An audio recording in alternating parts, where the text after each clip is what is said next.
Hello everybody! Welcome to our Bake Time Thanksgiving episode. I've got my bonnet here, and then Jack Whabbit is Squanto. And for the event we're going to make old-fashioned American apple pie from scratch. Which actually, now that I'm thinking about it, I think that's what we made last year for Thanksgiving.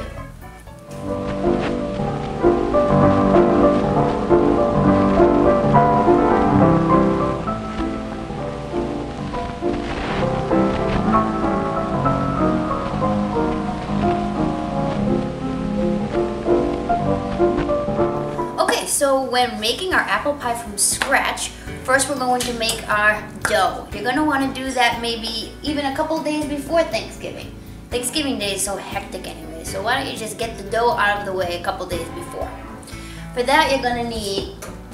Jack, why are you so distracted? You're not still thinking about Trixie, are you? Just forget about it. You'll have to excuse Jack. I just got a new puppy, Trixie, my little angel. Here she is, my little angel. This is Trixie. She's a pilgrim today.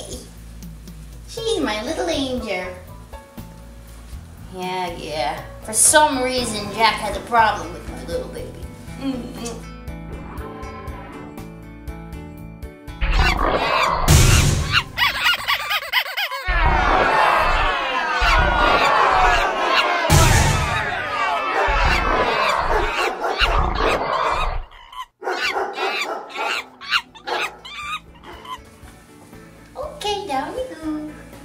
Okay, so back to the part of making the dough for the crust of the apple pie.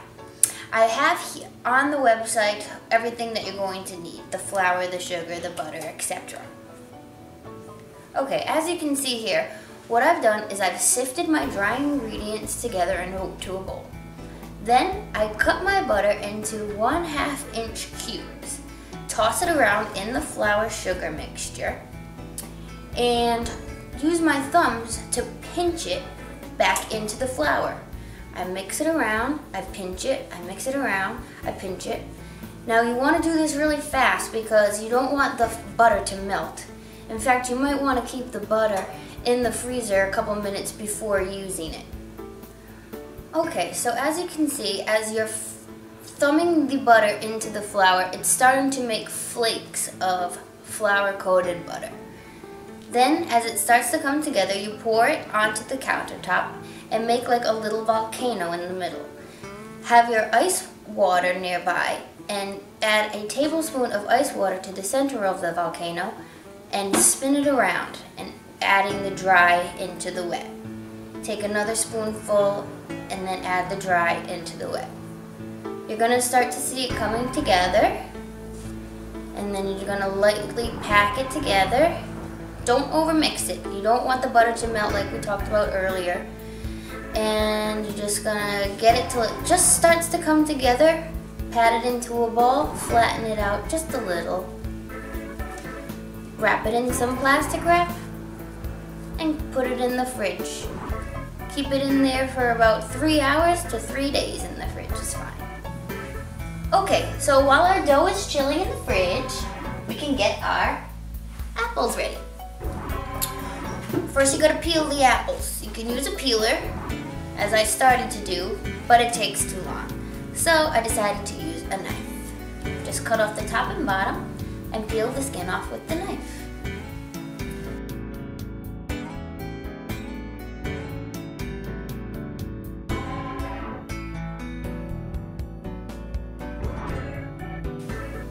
Okay, so once you have the apples completely peeled, you're going to cut the flesh off of the core, and that's when we can start slicing our apples into thin slices to make our pie nice and pretty. Right, Jack?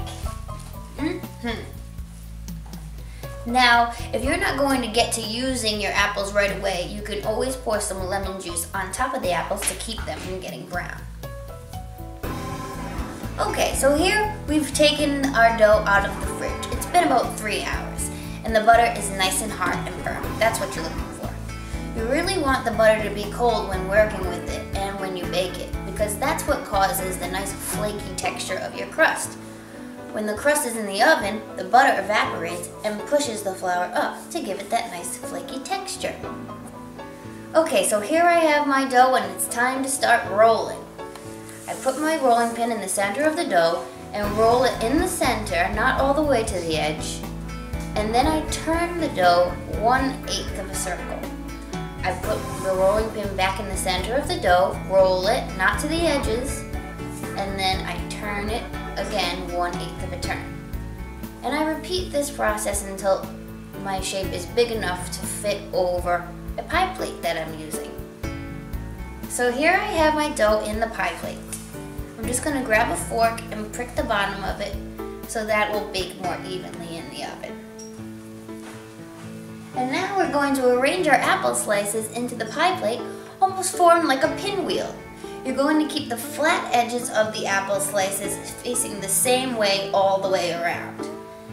I put all the ugly shapes in the middle on the bottom so that we won't see them after.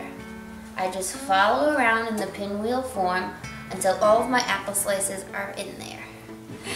Now that we have our apples in the pie, we're going to take our melted butter and drizzle it over the apples. Then, we're going to take our sugar, cinnamon, nutmeg mixture and sprinkle that on top. Now, the fun part, we're going to make some lattice work out of the rest of the dough that we didn't use for the crust. I'm going to take a pizza cutter and make thin strips out of the dough. Okay, and now watch this. This is how I make the lattice work on the pie.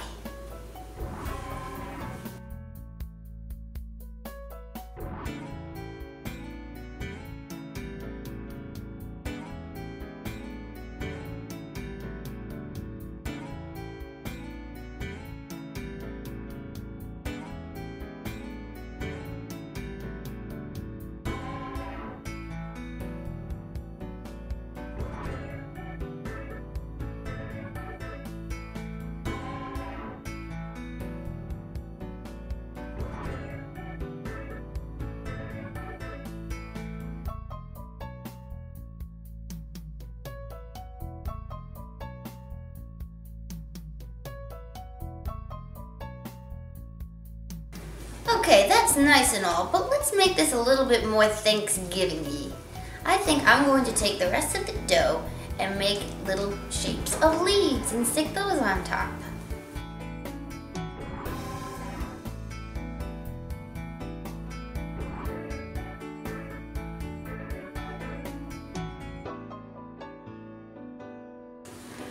Okay, to give your pie that nice shiny glisten when it comes out of the oven, what you're gonna wanna do is egg wash it. Now how you do that is, you take an egg, you crack it into a bowl, you take a pastry brush. I don't think so, Jack. You remembered what happened the last time you tried to crack an egg. Not this time. Live and learn. So yeah, you take the pastry brush and you brush the egg on top of the pie.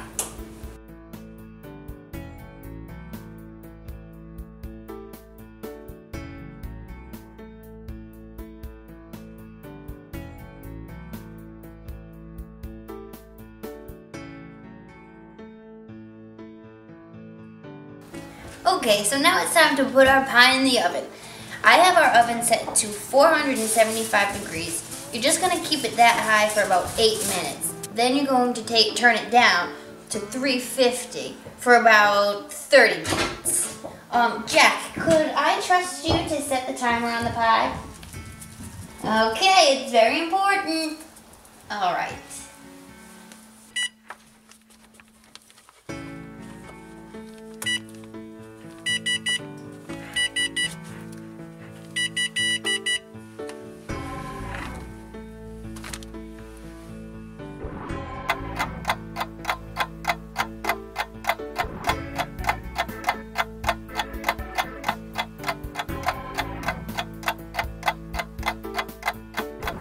Jack, you idiot! You didn't set the timer! I guess it's not that bad. Some people do like it caramelized. Okay, folks, here you have it. Our apple pie. That's baking for you. Something's bound to go wrong, so don't be surprised if something happens to your pie too. It'll still be delicious. Happy Thanksgiving!